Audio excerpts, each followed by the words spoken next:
Right. So I'll just, we have 20 minutes to talk about 40 ways to promote your business in Ealing in 2020.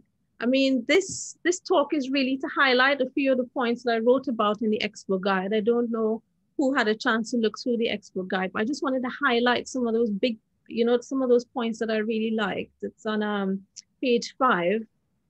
I mean, we're talking about 2020 when there are fewer than ever opportunities for your marketing strategies to work. This is the time for brainstorming. This is the time for thinking outside the box, for necessity being the mother of invention. This is the time for us to think about new ways to tell people about our business. We don't want to lose all our businesses, all the hard work that we've put in over the years, all this talk about retraining and reskilling. That's not fair. We put in the hard work in our businesses and we want to reap the benefits. So on the list, first on the list, right up at number 1, go business networking. You can't get away from business networking. It is the number 1 way of making your business work, of promoting your business. Yes, online networking, just what we're doing today, just what we're doing right now. This month, wait, I have to figure out how to change the thing. This month in the Ealing Business Diary, it's the local listings of events, of business events happening in Ealing that I put out once a month. We had 14 local business networking events, all online. Besides this expo over 2 days, we had the launch of the FSB Connect online Ealing group, and David, who's on this call as well, connect with him at some point over the 2 days because he can tell you about the FSB, Federation of Small Businesses. They're also exhibiting, plus regular events like the Athena Network and Fabulous Network. I would say don't overlook Ealing Hour as a way of promoting your business. Ealing Hour has been running every single Tuesday evening since April 2014. So it's got a track record. Businesses know that other businesses are going to be on there. There's a section where we always ask any new businesses, any business news you want to share, any events coming up, any offers you want to share. So Ealing Hour is happening on Tuesday on Twitter between 8 and 9 every Tuesday. So it's about that drop, adding that drop every time, making sure that people hear about you bit by bit by bit. So that was number 10 of the top 40. Use Ealing Hour to engage with the local business community. Something else that was mentioned on the sidebar on the first page of this idea about flyer delivery. Why is flyer delivery good for promoting your business in 2020? Because you don't have to meet anybody. You slide a flyer or whatever under the door, and there's, unless like me, the other night I was out with my youngest son delivering the magazines in Pittshanger, and somebody, more than once, somebody opened the door just as I was pushing the magazine through the door. And I'm not sure if it's that they were so excited that there was somebody at the door, somebody new for them to talk to, because they're stuck inside. There's nobody to talk to besides their better halves or whatever. But usually it's a safe way to promote your business. It's usually a safe way. If you run into somebody while you're out and about delivering flyers, that's quite strange. Especially the hour that I go delivering. So that when you push something through somebody's door, you can imagine that it's the person on the other side of the door is actually going to pick up your flyer or your leaflet and look at it. That's before they put it in the recycling. What happens is this doesn't work everywhere. Why it's good for Ealing is because Ealing has so many houses. There are some high rise, there are some flats, but there are a lot of houses. So the place where you push that flyer through is a place where somebody's going to pick it up and look at it. So that's why I always like the idea of flyer delivery. That pre-recycling glance, it's enough to trigger a Google search later on. It goes into their back of their brain, and they think they've seen this business before. They've seen some business that you never know when you might need that tree surgeon.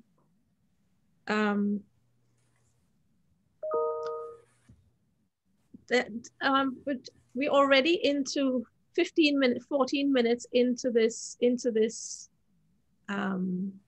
session. So I want to just talk about one more suggestion before I ask you for your suggestions, because I know people have their own ideas of how to promote their business in 2020. Now, posting in Facebook groups, because we know Facebook, there's no more organic reach. If you want to reach a business, if you want to reach your customer, just posting in your Facebook page, that's just not going to happen, because Facebook wants you to pay to advertise, to boost that post, to promote that post. So that's why I encourage people to post in Facebook groups, especially the neighborhood Facebook groups. What happened, I was a client of a personal trainer, and she said to me, I'm not going to advertise in your magazine because I can promote my personal training, my exercise classes in Facebook groups for free, and I get all my classes filled every single time.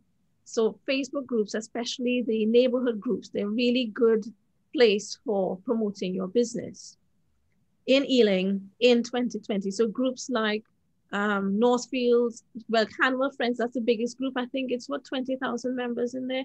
Hanwell Friends, there's Northfield and Ealing Friends, there's Pittshanger Area Friends. All these groups add up to a good volume of people to meet. And that's the thing with Facebook, you get a lot of volume, but as I always say, if you throw enough mud at the wall, some of it is going to stick.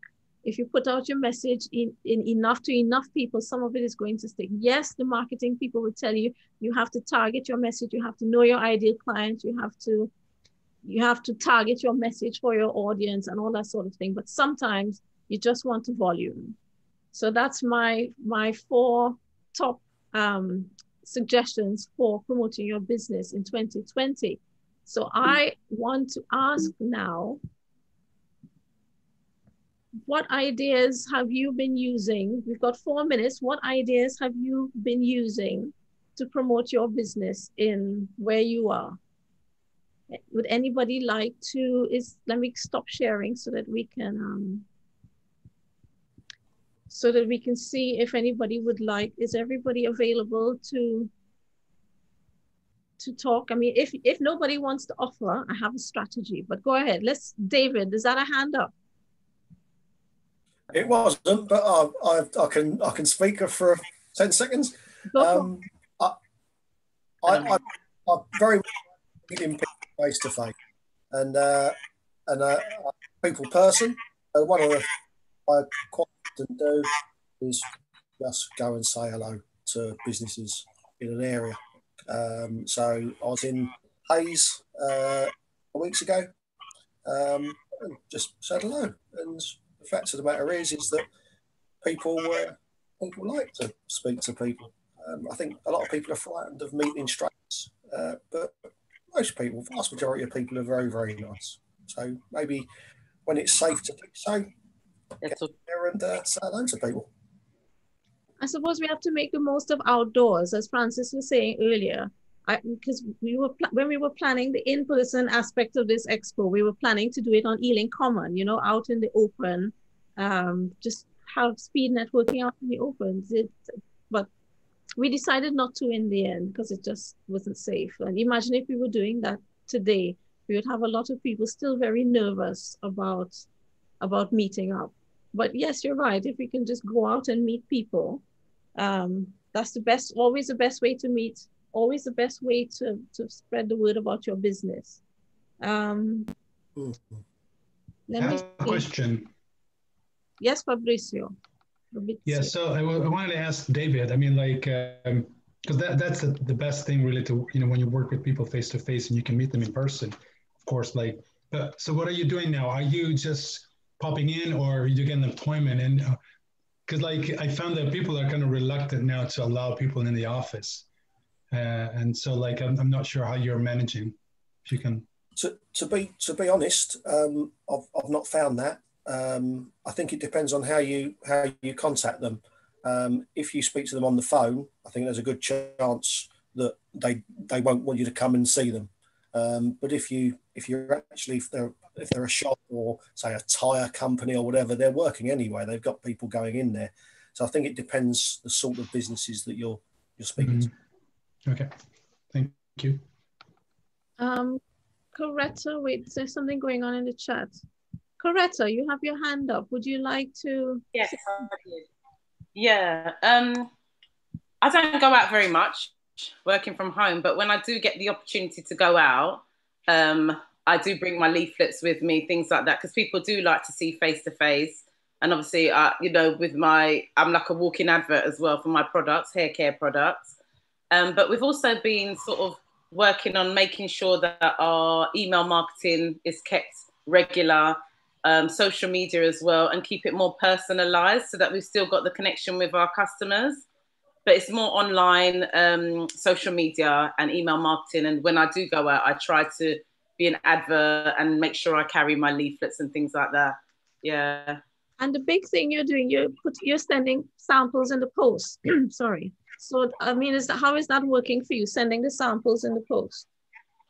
Yeah, so we're going to be doing that actually. And I've also been teamed up with a hair care or a hair consultant who I posted samples to her individually because she's going to be doing some talks and things like that. And she will be able to give them to her clients or whatever to try. So I was just talking to Bassam about how great the sample is. Try before you buy, test before you invest. So it just helps a lot to increase sales. But I will be putting out a post eventually for people to, if they want to try the product, just email us with your details and we'll post it out to you free of charge, a sample as well. Because we don't have like if we was at the event today, I'd be able to give samples out for people to try, or any other event. We just don't have that ability. So it will be posting it out and we'll just absorb the cost of the post, just like an envelope, a small letter or something like that, the leaflet. So that's the three things. So we're using online, we're using outdoor space, we're using the post. What else can we use to promote our business? Anybody else doing anything rocket scientists? Not rocket scientists, but it'd be a little bit amiss of me if I didn't mention my session tomorrow, which is all about online listings. And one of the biggest online listings, which is tied in with the biggest search engine that we all use, is Google My Business. So if you're not listed on Google My Business, you're really missing a trick, especially if your business is coming from your local area, because a lot of our searching happens on one of these. And when people use one of these, over 50% of the searches result in a visit to a shop within 24 hours. So it's good for people that have premises, but it's also good for people who have services. And the thing about building your business in a local environment is because, for example, if you have a goods business, a food delivery or whatever, you want to deliver to people close by you. And what does Google say? So many percentage of people shop, when they do a search online and they find a business close by, they do choose that business. So absolutely, because when you search for, if you search for a business near me, so you go online and you search for a hairdresser near me, you're in that micro moment where you actually want to find a hairdresser near you. You're searching with a purpose. So if your business isn't listed and isn't categorized for people to be able to find you, then you're missing out on business. That's right. Let me see. What we could try, if nobody else has any exciting ideas, I'm going to ask people to name a number. I have an exciting idea. Go ahead, David, please. Sorry, I do apologize. I've joined the conversation late. I only just saw the notice on Facebook, and Ealing is one of my most famous places. What I wanted to ask though, did you say, were you advising that folks didn't post on their pages and just post in groups instead, or were you advising that they do everything? I was trying to say that if you post on your page, you're less likely to reach the people that you want to reach than if you post it in your neighborhood Facebook group, because Facebook is really trying to get people to spend money on advertising. So organic reach doesn't reach your clients anymore. If you post on your page, it's so unlikely sorry, it's so unlikely that it's going that the people who follow your page are going to see what you've posted. It's more likely that they'll see it in the neighborhood group than see it on your page. Just because of how Facebook. Yeah, but I think the way Facebook is set up, I think you should be encouraged. Anyone who has a business, a local business, should be encouraged to use their Facebook page. In as much as you don't get the sort of astronomical reach you used to get on Facebook, you still want to post on your page so you have a wider reach and use your location targeting, and then you can move people into a group. Because if you are posting in a group, the only people who sees your content are people who are in that group. If you post on your page and you use things that are very encouraging, like, if you post something that is relating to your business, that's very sort of either educational or motivational, you've got to use certain call to actions, like tag someone who needs to see this, or you still need to do that. You want to have that because people are more likely to search and find your page on Facebook. Your customers, those people who just hear about you, will search for your page. And if you haven't got any content there, they will just bounce off. So the only people who are in your group, which is more targeted, are the people who will see what you got in there. However, post on your page, build that up. And as people like your page or like whatever content you post, you kind of want to encourage them to move into a group where they can get more detailed information. But you still, in as much as the reach isn't there organically, you still want to be testing on your page. And if you get 20 people liking one thing on your page as opposed to what used to be 1,000, you can then pay Facebook $1 a day or £1 a day just to show that to more targeted people in a location area. But your page is really and truly, it's your front door. Absolutely. Not the group. The group is somebody coming and sitting at your table in a restaurant, for instance. Yes. That's your group. The group is a good somebody place who to comes share in and can share their experiences there with you. So you want to encourage people to share their experience. But your post, you really want to make sure that your page, your business page, is optimized with what the services that you're doing. Because Facebook pages is really, it's for your business. The group, it's for people who already know about you. You want them to come in there and you want them to have a conversation about their experience. Or you could say it's the other way around. People, go ahead, Minal.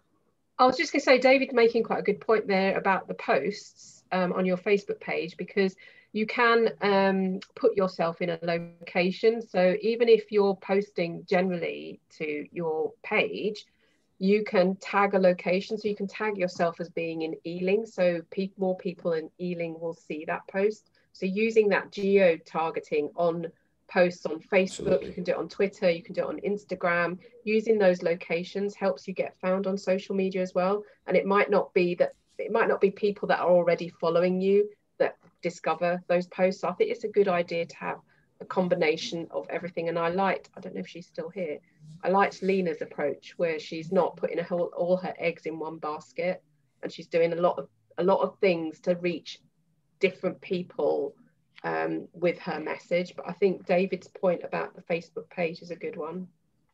Well, yeah, you're not going to leave. The other thing too, and I like what Carlene said about, throwing a lot of things against the wall.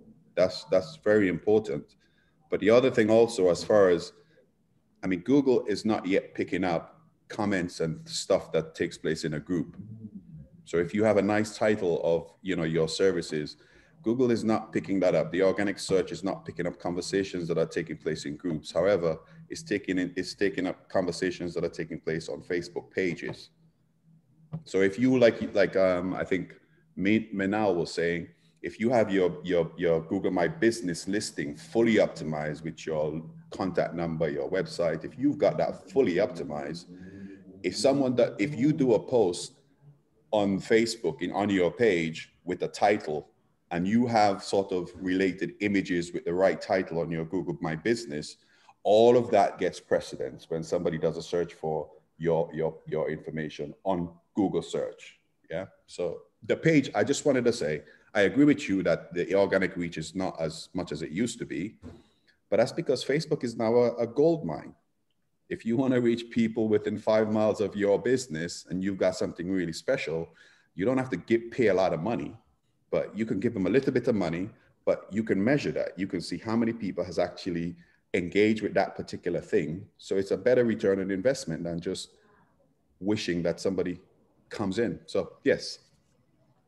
Right. Well, thank you for that. I mean, the next talk is with Alexander Pemberton from TechRick Hosting, and he's a tech wizard as well. So we can come out of this talk and join that talk. I'm beginning to think we should have all had these talks as one big meeting that people could go in and out of. Lessons to be learned for next year.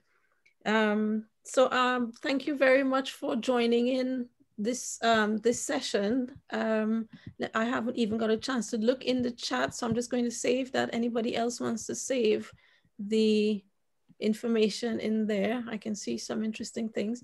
So the next talk is, Alex is just going to talk about being online, how we work online,